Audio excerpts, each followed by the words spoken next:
This is where business ideas and passions turn into profit. Napkin ideas are no longer tucked away in drawers, and women around the globe are turning their hobbies into million-dollar businesses. Welcome to Million Dollar Hobbies.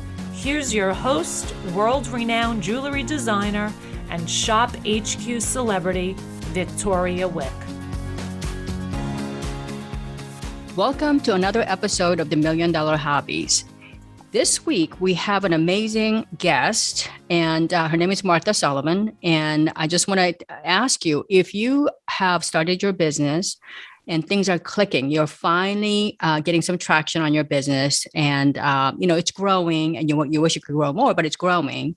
And you hope that maybe your children or, some family members or whoever is going to go ahead and take your business, or that's what we all, that's what I dreamt of when I started my business, or I at least envisioned that. So if you're in that category where you have started a business and you want to grow it, scale it, or you want to grow it and scale it, you've already done all that and you want to look at exit strategy, and you haven't thought about it, or maybe you're beginning to think about it, I've got the perfect person for you, because Martha, what she does is she helps you do just that. Basically, she will work with family-owned businesses. If you have a family-owned business, that's really great because you can kind of enjoy the fruits of all these together. Or maybe you have a business that's even bigger than that. Either way, I think it's really important to have your business structured in such a way that you have the option to exit at any time. I mean, look, life is strange. Things could happen to you voluntarily or involuntarily, and having those options is everything these days. So Martha is the founder and the president of Provenance Hill Consulting, where she helps you, accomplish all those. She is the contributing. She's written articles for Forbes, Authority Magazine, Forbes Finance Council, Financial Advisor Magazine, Milwaukee Business Journal, and so much more. So without further ado, welcome Martha to the show. Thank you so much. I'm so thrilled to be here and been looking forward to our conversation. So thank you. Listen, so as we talked just off camera a couple of minutes ago, I think it's really, really important that we have an exit strategy. And, many people think, of course, I have an exit strategy. But do you really have an exit strategy? Because, your strategy might be, where I'm going to grow this for 20 years, or I'm going to grow this to $20 million and I'm going to sell it. Well, guess what? If you even think about that, you need to start. You can never start your exit strategy, meaning that you need to have a strategy and have your structure in place before anything could happen. Is that not correct? That is so correct. It's 100% spot on. A story brought that home just this weekend, where our two-door down neighbor, a 34-year veteran of owning his business, decided not to wake up on Monday. Mm-hmm. And he had no plans in place. So you go from that perspective all the way to, you have a great business, the market is going well, so well that it's like, maybe this is the peak and we should get out now. You want to have a business where it will be attractive for somebody else to want to buy it. Or if it is a family business, you want your next generation to be able to look at it and say, you know what, I really want to be a part of this, as opposed to mom and dad just handed me a rock and I feel pressured into taking it. And getting a company ready to sell, for example, as a transition strategy, is not I wake up today and do it tomorrow. It takes time and really thoughtful preparation, as you said, from day one, having a vision of where you want it to go and making sure that it's always ready for sale. Even though it's not on the market, it's always ready for sale. Martha, I think about 30% of our listeners, maybe about 35% of our listeners are on the verge of starting their businesses or have just started a side hustle. You bet. I would say that even your day one, you should, if you have a mindset of starting a business that you could sell someday, you're going to be thinking about things like brand names that other people might want. You're going to be thinking about like all the different things that go with a saleable business. Yes. So number one, I think we have to differentiate between a business that's just a profit and loss kind of a business versus a brand building, like a brand, for example. What does your business actually stand? Because that makes it easier to sell it someday. But even if, let's say, for example, hypothetically, okay, so a family has 3 children and mother and the father started the business and they now have to transition to their kids. Well, maybe, this actually happened to, I know somebody who went through this. I think they had 4 kids. 2 of them didn't want to have anything to do with the business. One was a dentist and one just a professor. And the other 2 wanted to have the business, but one didn't want to do any sales, all that. Yep. But the 4 of them inherited it. Okay. So how do you then value the 2 that don't want to have anything to do with that? Because they're entitled to something. Right. Yes. So again, I mean, having some sort of a structure there, especially, and this company that I was telling you about is about a $25 million company. Okay. Good sized company. That's a good sized company. Annual sales over $25 million a year. So, I mean, eventually they did sell out to like a 51% ownership to a investment firm, several years, 20 years down the road. But it came after huge family fights and several divorces. And, it just went through all that stuff before it actually through that. It was pretty ugly. Yeah. So I think that so this subject is very important. And so I know you've been doing this for pretty much most of your adult life. You were in consulting business, you worked for a consulting company, and then you went out on your own and did this. Yeah. So what are some of the tips, I would say, like, what are some of the tips from the very beginning stages? And then if you are right now thinking about selling, it might be too late, almost like really late. You need to kind of hustle at this point. If you can give, what are the tips? So, in terms of the tips at the outset, when you're starting your business, you need to think about it from the perspective of setting up good systems that are helping your teammates learn and carry on the business, as well as setting up a management team. One of the number one things that kills deals when you go to market and sell your company is if the company is overly dependent on the owner.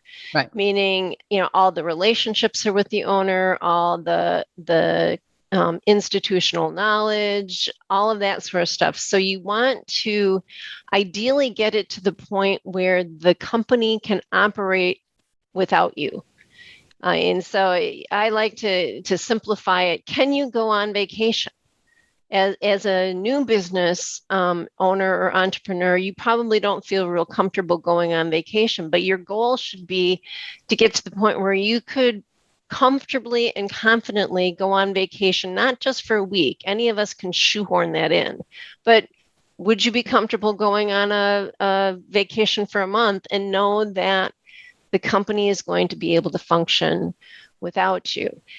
My advice to people that are further down the development path in their business and thinking about potentially selling, maybe that's in 2 years down the road or 5 or 10 years down the road, it's really important to start putting on the lens of a buyer and looking at it from the perspective of how would somebody independent look at your company? How would they look at your baby? They may not say your baby's ugly, but they may look at it and say, that is one ugly baby, because there are no systems, because it is dependent on the owner, because there's too much concentration, all the businesses with 1 or 2 customers, and they'll walk away.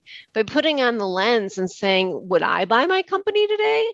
What sort of risks would I see if I were walking in fresh? That's really challenging to do, but it's vitally important. And it's, think about it in terms of if you were going to go buy a house. When you're going to think, or if somebody was coming into your house and saying, would I buy this house? Well, the paint's peeling and the roof is leaking, or Does it have fantastic curb appeal and it's in tip-top shape? It's not all that different when people are looking to buy your business, or your kids are considering, do I want to take this on?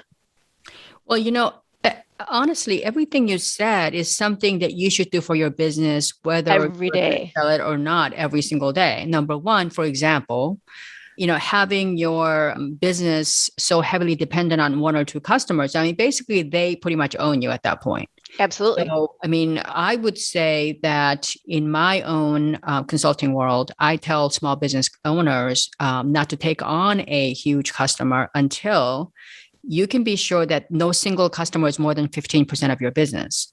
Because, at that point, that single customer dictates your product development, your services, your hours of operations, what employees you hire. I mean, it's pretty much changing the character of the company. So I would say that that's a no-no in the first place. Yes. In terms of making sure that you can go on vacation, I would argue that, in order for you to scale your business, you have to depend on other people, because you cannot be growing. I mean, there's going to be limitations on how many hours you can work. And I'm sure that you find this to be true, because when you consult with a lot of, entrepreneurs who are very passionate about what they do, they want to do everything. Okay. Yes. I mean, I don't know about you, but I find that to be true. They're passionate. They love their customers. They love their employees. They look forward to going to work every day. But I think that so many people don't realize that when you first dreamt about owning a business and starting a business, whether it was your mother or you did it, most people will say that the ability to work less hours is at least in the top, or the second to the top reason why you start your business, right. Emotional and financial and freedom of time. Yet they spend more time working in their business, and oftentimes for less money. So I think that, what you're advising to do now is, even if you don't ever think you're going to sell it, this is something that's actually good for you every day, for your own sanity. And frankly, it's actually, because if you're doing everything, how are you ever going to nurture any employees to do more than you do? Because you're going to need many employees who can do more than you do, who you can trust, right? Who you can trust and who can help you scale up and really grow that vision that you have into something that has traction and value and whatnot. And it's interesting you bring up the whole concept of freedom and what drives us entrepreneurs to become entrepreneurs, and then it backfires on you, because it's like, oh my goodness, I have all this stuff I have to do, and there's so many plates spinning. If you can accept the concept that as you build your team, and you build a company that is always ready for sale, it actually does give you that freedom and flexibility. If I have the confidence to go on vacation for a month, I also have the confidence to lean on my team and say, you know what?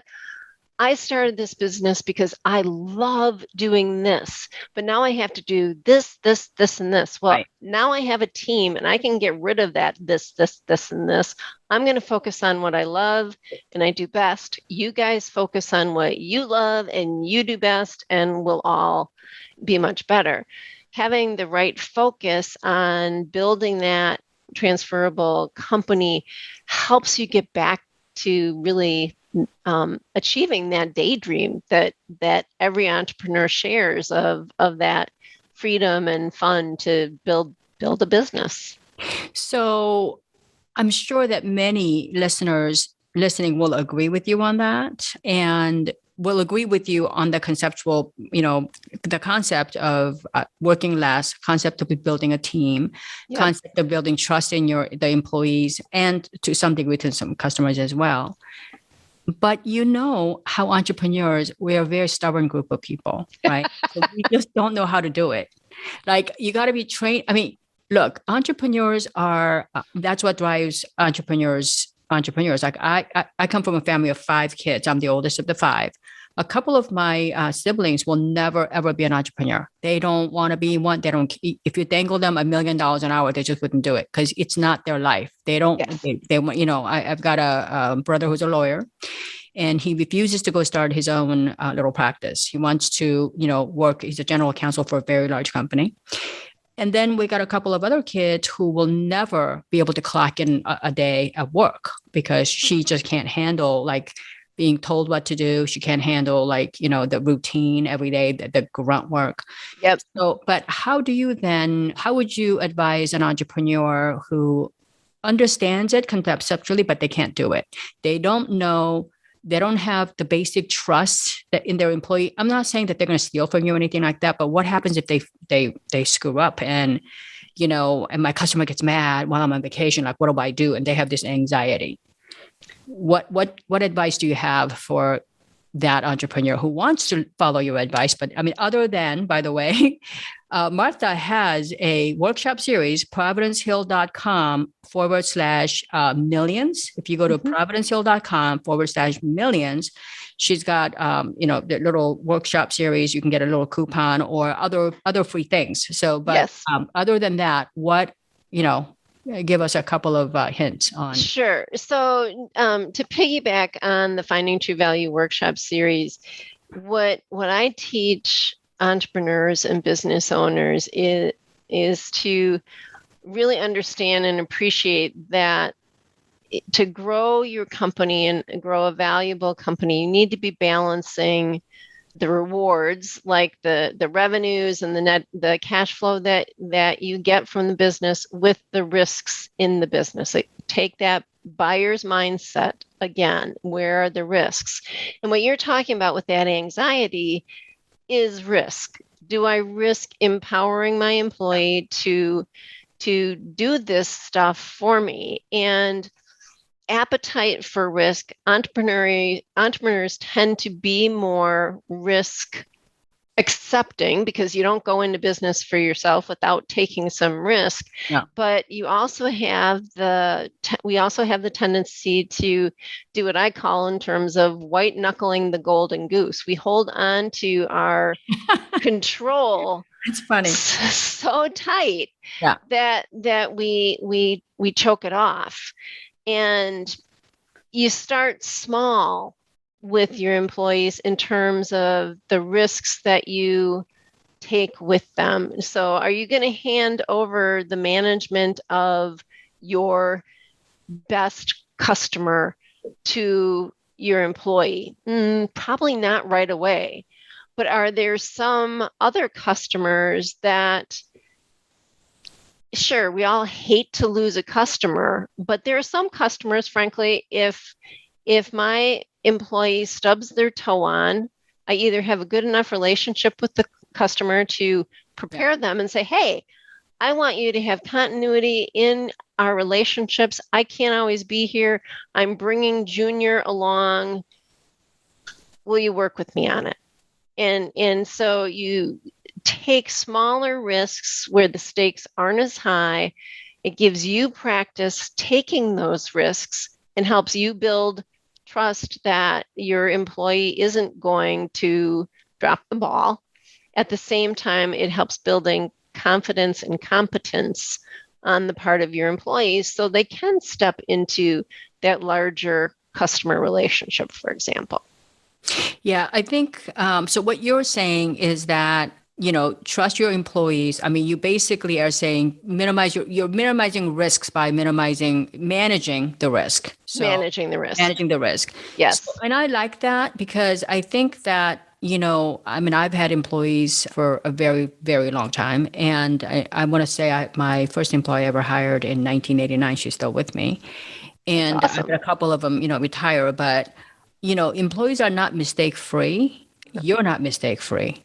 Customers are not mistake-free. So things will happen, but when they happen in a very small scale like that, where stakes are not so high, where it's not life-threatening, where, customer, didn't blow up at something. I mean, you didn't get your package at 4:00. Maybe you got it the next morning at 8:00. It's not life-threatening thing. Right. So I think that, letting your employees make those small mistakes, learn from that. Because one thing I will tell you, if you have great, you should hire them well. But my employees have made some pretty big mistakes. I mean, I've had one that made like a $150,000 mistake and didn't fire him. What I did was I actually looked and, figured out like how the mistakes happen. Yep. Then we changed the system. This was a case where I got a huge order from a TV network and they wanted an emerald suite. So like there were emerald necklace, earrings, and pendant. But when we placed our order with our manufacturer, two of them were in yellow gold and one of them didn't actually have a designation for metal. So it came in white gold. So this was a matching suite. And I ended up having emerald earrings in white gold, matching pendant in yellow gold, and then the ring in yellow gold, and then the bracelet in white gold. So, and this was a several $100,000. I think it was like the whole order was like $300,000. And then he had to, I would imagine, replace it out. So it was all consistent. Yeah, the buyer basically said, I can't. Well, and this was bought for May, which was Mother's Day, and May gemstone was the emerald. So she said she didn't want to buy it because nobody wanted to have, not matching suite, all that stuff. And basically what we ended up doing was I contacted the buyer and I basically offered her to do this at Christmas time, because by the time we had to redo the whole thing, it was several months. And I gave her a discount, and I also agreed to take back merchandise that she couldn't sell because that was the best I could do. But what we ended up doing is that now our system, our purchase order system, every single item has a WG for yellow gold or white gold, or YG for yellow gold, or RG for rose gold. You actually cannot put in anything into a system unless you put in a metal color. So I think that you learn these things. And since that incident, nobody has ever made that same mistake again, because it's impossible. We have a system there now. But I think what I'm saying, what you and I both saying is that employees can make mistakes, and unless it's catastrophic, and the decisions they're making isn't like bet the farm, it is really things that isn't going to make a huge difference other than maybe you're losing your ego, whatever. That it is almost better to train those employees with those small mistakes so that they could actually end up taking. Yeah, we learn more from our failures sometimes than we do from our successes. And what I like about the story that you shared there, Victoria, was the fact that we're developing your coworker through that mistake, but you also built your system stronger. Right. And that is also the hallmark of a great transferable company, is that you have systems that allow you to grow faster, as well as they're replicable. So if there's turnover, maybe there were other reasons and you had to let that individual go, you have systems where somebody else can hopefully come up to speed faster and do the work just as well, if not better. So there are a lot of drivers in what makes a company valuable to a buyer, probably more than we have time to talk about today, but we do talk about that in the workshops quite often. So it really changes, or can change, a business owner's focus from just the bottom line to understanding what it takes to have, yes, a healthy bottom line, but also an asset that you're growing over time, so that it can pay dividends later. I like to say, and it's a quote from a dear friend of mine through the Exit Planning Institute: if you're focused only on income, you may not have value. But if you're focused on value, you can have both. But, that's also really interesting too. So let's get back to how do we now structure a business that's saleable from day one? I think of things like a lot of times in the jewelry business, it's a very archaic business. So I'm in the jewelry business and I'll go to like a trade show. There's one coming up in August. We can go to these trade shows where millions of dollars are being traded, and they're still using those 3-part carbon copy things. Like they're not using any technology. Like, I don't even know where they even. Oh my gosh. Yeah. They still exist. Remember they have the pink, yellow, and the white? Oh, yeah. Okay, so they're still like writing scratch notes, right? So I'm just saying, like, reporting systems, reporting your numbers, reporting your sales, doing analysis, having, great inventory if you're selling physical inventory, basically recording your changes in inventory, accounts receivables. Yes. Yes. These things are all things that need to be in place because From that's day how one. they judge. That's how they judge a business, right? So you almost, if you're going, this is the other thing. It's like a chain reaction. So if you don't trust your employees, the ability to keep house running, for example, and then you don't have a system to record your sales or whatever. Well, how many did you sell? I can't remember if I sold 15 or 16 of those pendants, but let me check. They're going through the 3-part thing. So having these systems in place where, any employee can come in and perform, that day's job. It's really, I think that's, absolutely critical. So when you're starting your business, or maybe you just started your business, whenever you start your business, I know in my case, I started my business in 89. And I've had to upgrade, change systems over time because, the whole world changes. So when you do that, listen to someone like Martha who has gone through this, because trust me, I started my business as a small hobby. I really wanted to only make like $3,000 a month. I wanted to work 20 hours a week, $3,000 a month. And $500 million later, you're a little overperformed over there, but $500 million later, I can tell you that I've had to, each time I've upgraded my systems and each time I've done anything was because my systems crashed. Okay. It just wouldn't work anymore. It literally, I had computers crash on me. I had systems crash on me where we were down for like a week at a time. So don't wait for something like that to happen, because as a company gets bigger, the stakes are higher, And so what happens is when you hire somebody up front, someone like a specialist, like someone like Martha, she's not gonna cost you millions of dollars, because I don't know, maybe you do charge that kind of money. Who knows? No, I don't charge millions. Okay, No. but I've had times where things cost me several $100,000 to upgrade. So don't wait until you systems crash and you don't have a choice. Not only do you not have a choice about companies, you don't have a choice on systems. Potentially. I've had times where I've had to just pick the one that they could actually, I could hook up with, as fast as we can.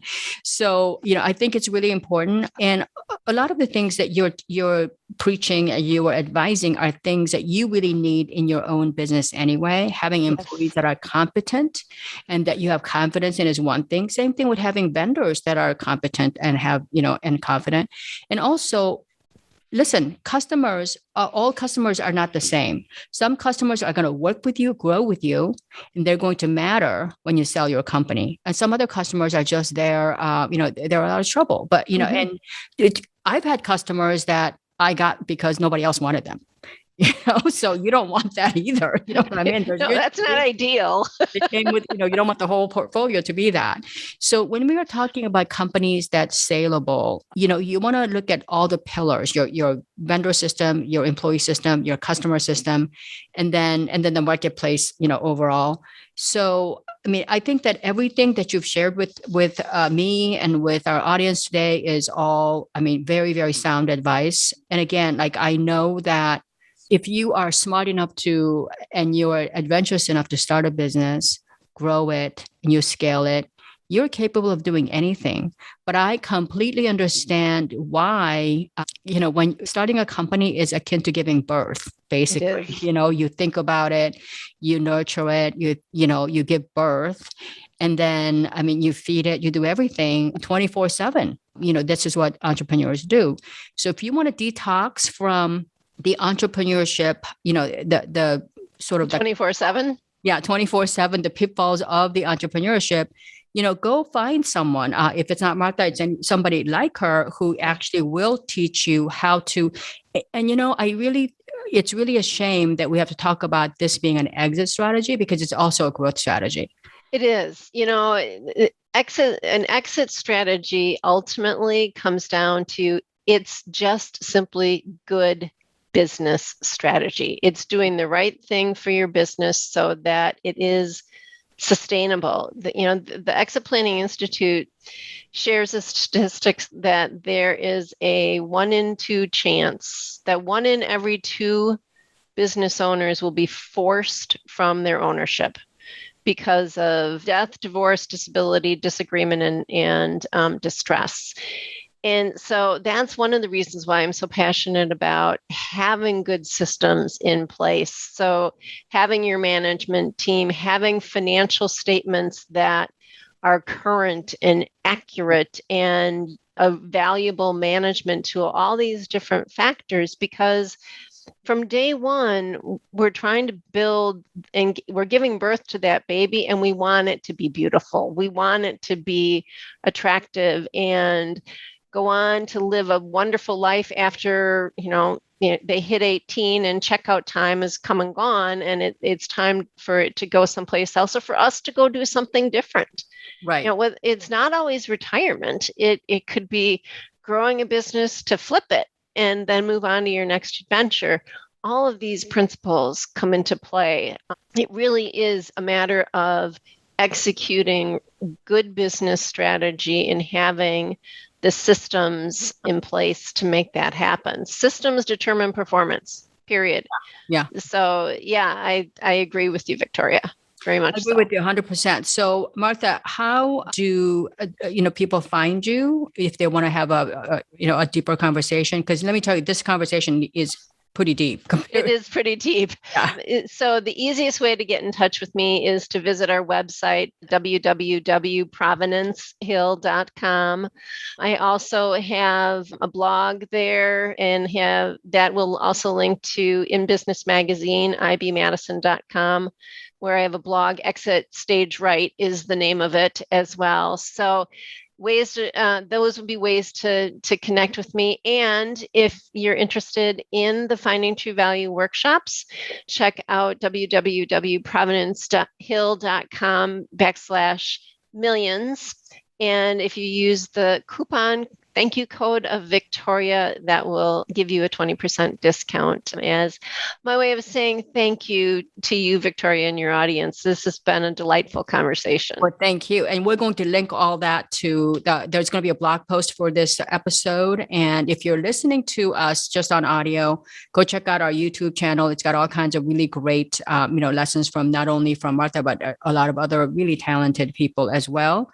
And remember, I always sign off by saying, until next time, please stay healthy and happy. And remember, happiness is a choice. So I hope you make great choices. Until next week. Thank you so much.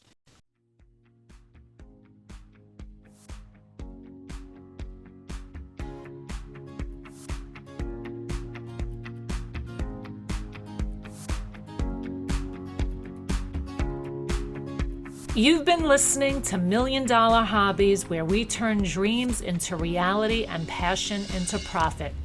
According to ancient Chinese proverb, a journey of 1,000 miles begins with a single step. Congratulations on taking that first step today. For more information on how Victoria can help you turn your hobby into $1 million and to download Victoria's free ebook on passion-based business ideas, visit milliondollarhobbies.com. And don't forget to subscribe, rate, and review the show on your favorite podcast player.